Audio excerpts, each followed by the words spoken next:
So this is in response to somebody on Facebook asked me how do I make the blended smooth backgrounds in some of my paintings. Um, this is probably an example of something they might have been thinking of. I'm making this video to try to explain that. For a background like this, for a background like this, I'll post a photo of it because it's hard to see it on here, but well, this is actually not too bad. So for a photo like that, for a painting like that, I use Kremnitz white, and I've been using Winsor & Newton Kremnitz. And this, the label fell off, but this is Old Holland Raw Umber, and that's Old Holland Ivory Black. Can't get it. I'm going to put some out on the palette. So I'm going to mix up a few piles of color. The colors that I want for the gradation. I usually don't put any pure black in the background. I've heard that black by itself tends to crack, especially if painted thickly. So I tend to put a little brown into it, even for the darkest colors. I'm going to mix up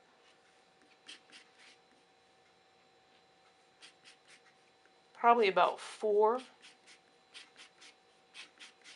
mixtures of paint that get a little bit lighter and change in hue a little bit with each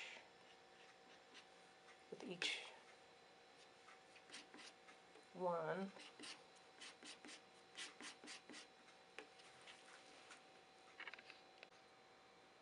Here, so I have a few piles of paint that I've been mixing, and they go from darker to lighter, and I want to try to get them with like fairly even jumps from one value to the next. And a way to check that is to put a little bit on this. This is frosted acetate, I think, and I make a little swatch, and I can check it. It's easier to see the color you have if you put it next to each other like that. And so that has a small jump from the darker to the next light. And I'm going to do that for this one too. I want to make sure they make enough of a step. And then you can always just adjust it if you feel like you want something a little bit different. Maybe that one could be a little bit lighter.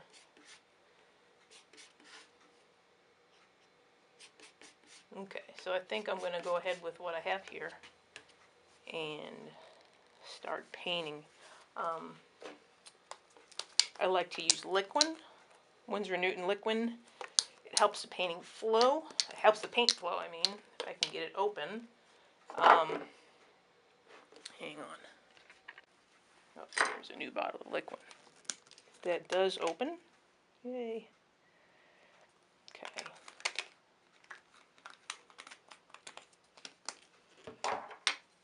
And I mix that in.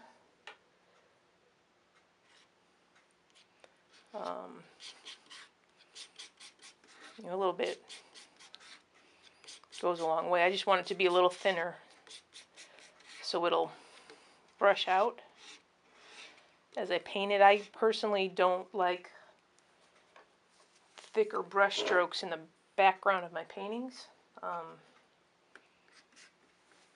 In the foreground I don't mind it so much, but in the background I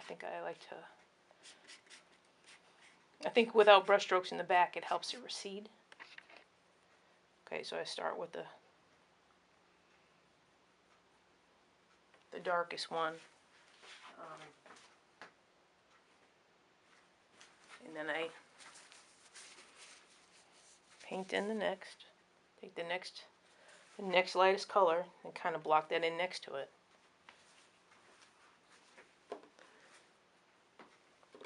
If you can see the a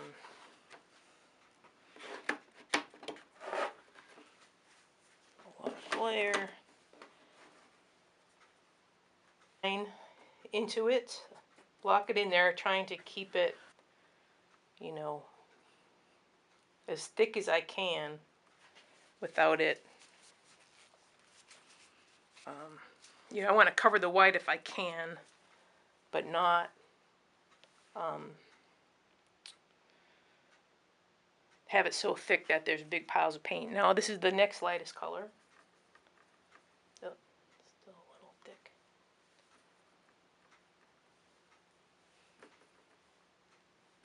And in between colors, I'm blotting out my brush with a paper towel. I'm not washing it in paint thinner because that will kind of give us trouble.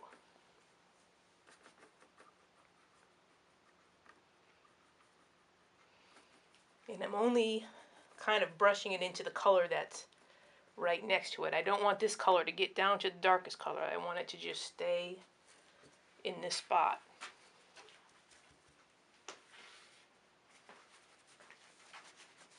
Okay, now I'm going for the lighter one. Didn't make a whole lot. I have to try to get this thing to spread out over this whole area, but it should be okay.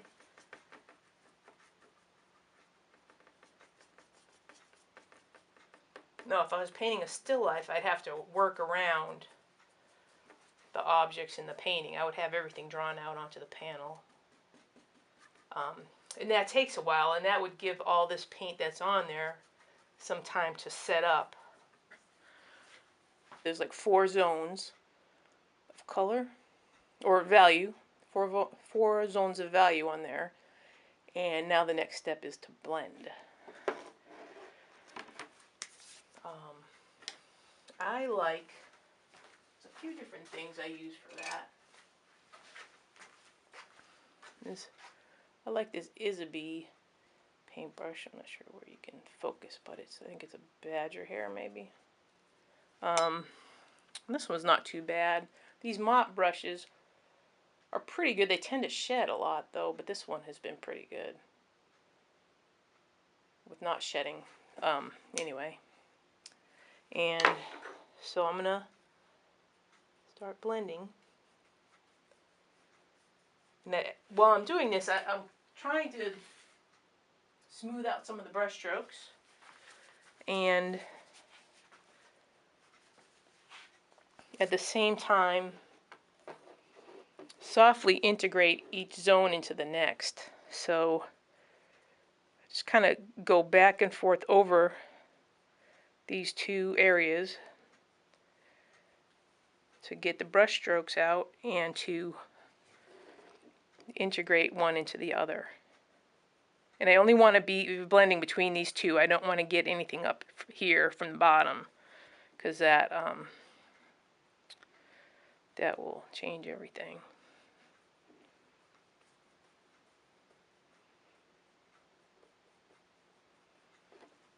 Okay, so that's, and in between I brush out my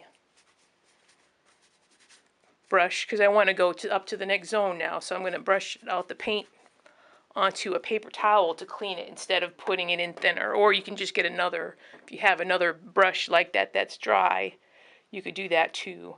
But you don't want to clean it in paint thinner right now because it'll kind of dissolve the paint surface that we have going here. Okay, so that's 2 zones that are kind of blended, and now I'm going between number 3 and 4 here, and kind of yeah. So I'm trying to get rid of any brush strokes, and also blend it into the area below.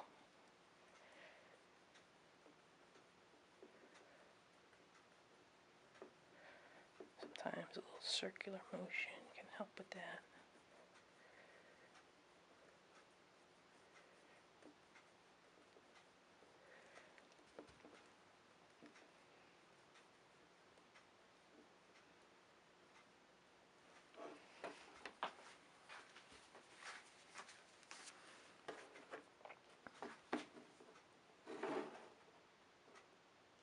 There, you can kind of see.